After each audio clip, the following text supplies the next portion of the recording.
Hi friends! Thanks for tuning in. If you like this video, please give it a like, comment below, and take a moment to subscribe to our channel.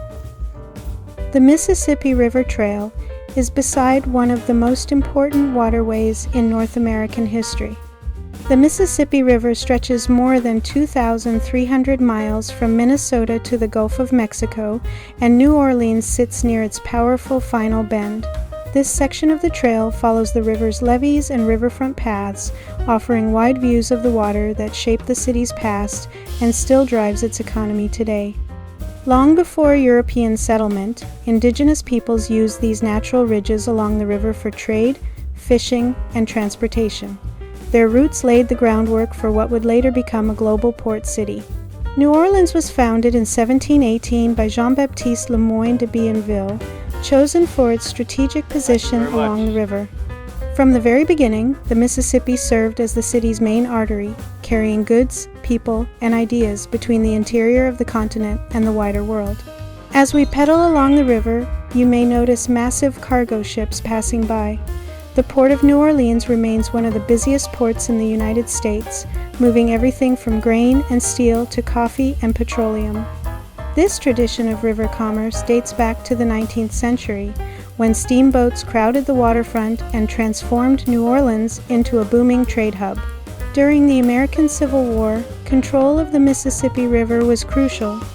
In 1862, Union forces captured New Orleans, cutting off a major supply route and marking a turning point in the conflict. The riverbanks we're riding beside were once lined with fortifications, shipyards, and warehouses supporting the war effort. The levees that guide much of today's trail are the result of centuries of engineering. Major floods, including the Great Mississippi Flood of 1927, reshaped how the river is managed.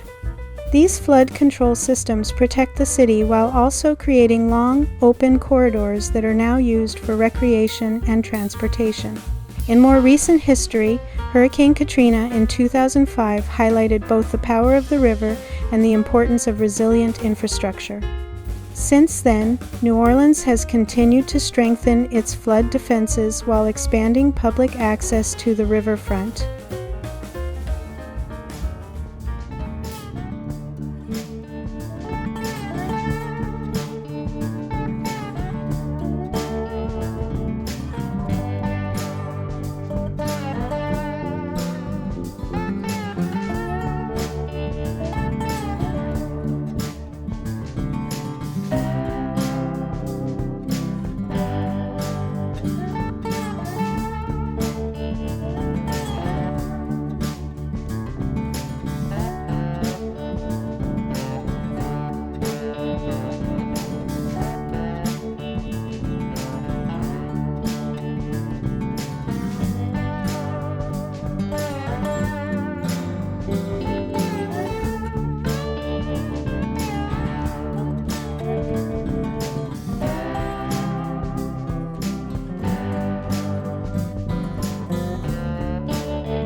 Thanks for watching!